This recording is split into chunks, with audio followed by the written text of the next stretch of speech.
Sorry. Whenever you're ready. Hi everyone, and today I'm going to be talking about the Olympics. The Olympics is filled with a myriad of sports that people from all around the world love. It is filled with a unique history, many sports, and remarkable records. First, I'm going to be sharing with you about the history of the Olympics. It was thought to be started in 776 BC in Asia Minor. Now, in the first Olympics, they only held sprint races, but unlike today, where they hold many sports that you can choose to compete in. It was thought that the Olympics was first started to keep men fit for fighting. Now, on the third day of every Olympics, sacrifices were held to the Greek god named Zeus.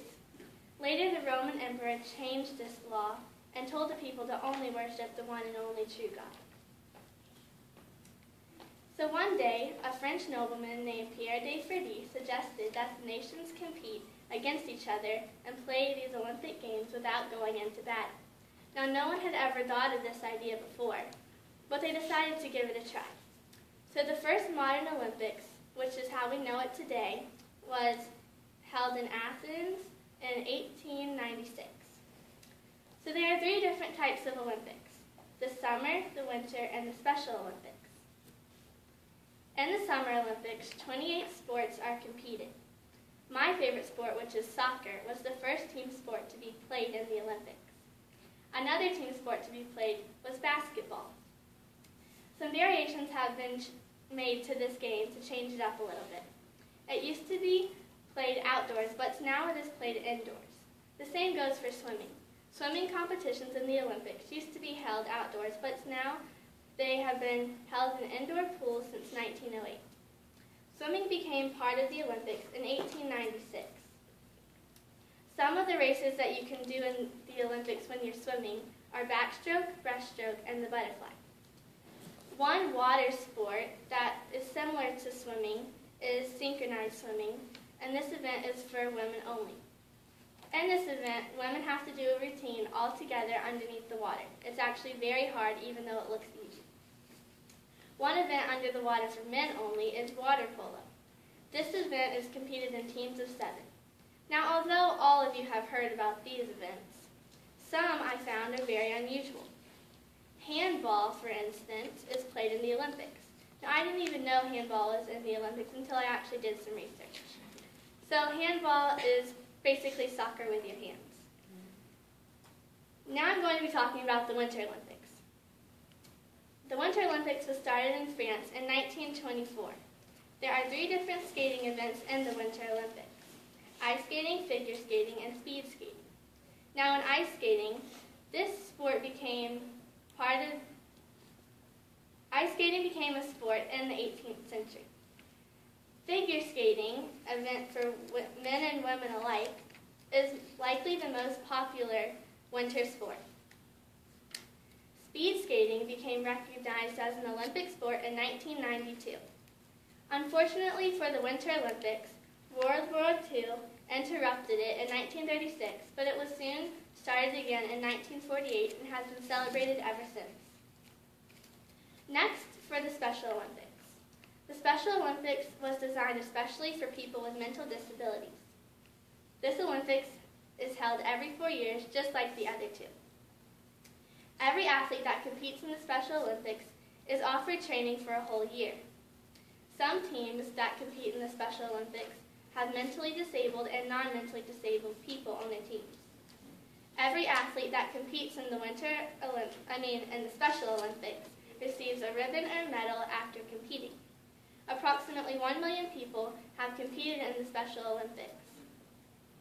Personally, I would love to help out and work in the Special Olympics one day. So as you can see, there are many different sports competed in the Olympics. Track and field, swimming, and gymnastics are some of the most popular sports watched by the world. Now I'm going to be talking about a few of these sports and other sports individually. One of them being the long jump.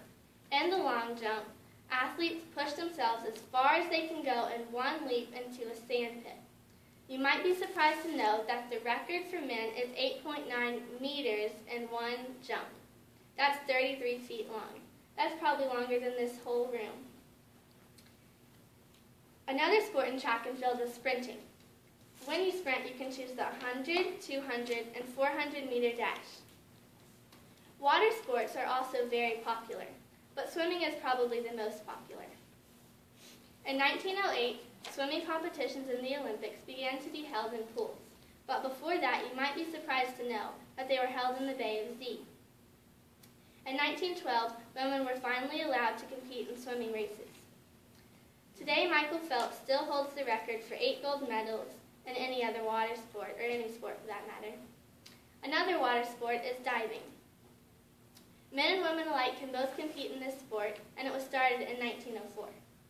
When diving, 5 judges judge the diver when they jump off a springboard or a flatboard. These boards are 32.5 feet above the pool.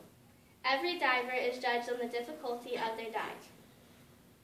Gymnastics, one of the most popular sports in the Olympics, became part of the modern Olympics in 1896. When doing gymnastics, you can choose to compete in a team or solo. You can choose to compete on the uneven bars, floor, the vault, or the beam.